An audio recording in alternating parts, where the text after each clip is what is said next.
Once, only once, did my mother open the locks of her memory to tell me a story about Auschwitz. I was 10, and it happened quite unexpectedly, like a precious gift.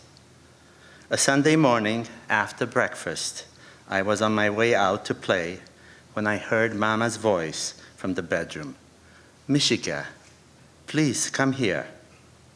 She's sitting on a carpet, leaning against the wall, with a soft pillow behind her back, holding a notebook on her lap. "Sit down here with me. I want to teach you the Hebrew alphabet." "No, now? Please, come and sit." Bright sunlight pours in, lighting up the white, crumpled sheets of my parents' unmade beds. Through the open window, I see the top of the chestnut trees. Mama puts her arm around my shoulders and gently draws me closer to her. I feel her warm arm against my skin and snuggle in.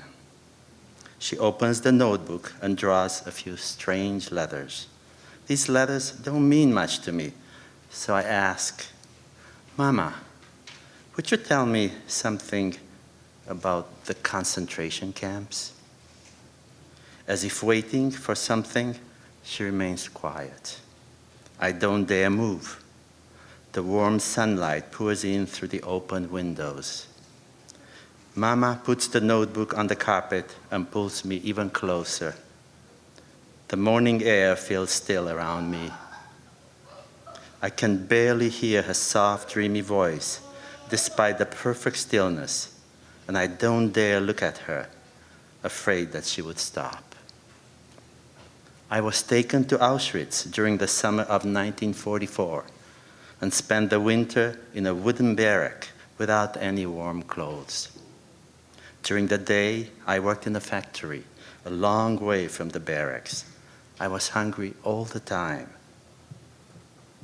A faint smile appears on Mama's face as she continues.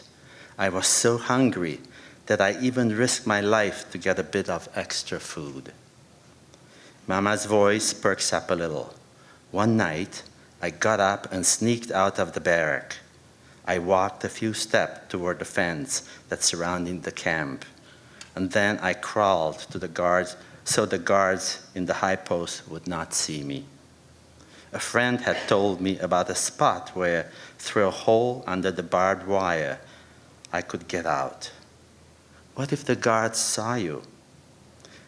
They would have shot me, but I didn't care. I crept slowly into the field by the camp. It was early winter.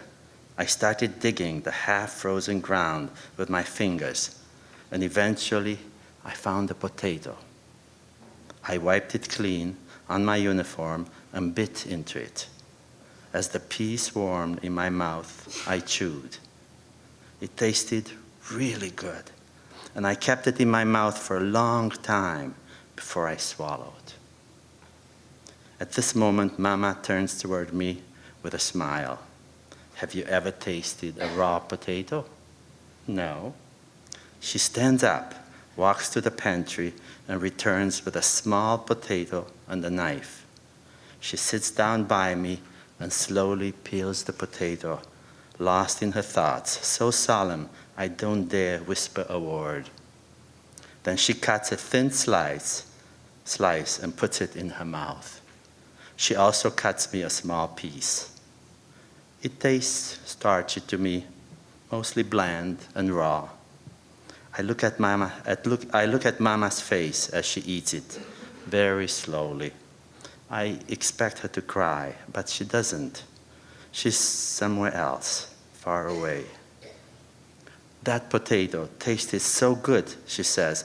"I promised myself that if I survived and ever got out, I would eat one raw potato every day." I look at Mama. "Have you been eating a raw potato every day?" "No, of course not," she says softly. "I don't want to remember anymore what happened there." I snuggle up to her warm and soft body, hide my tears under her arm, and we remain quiet looking out the window.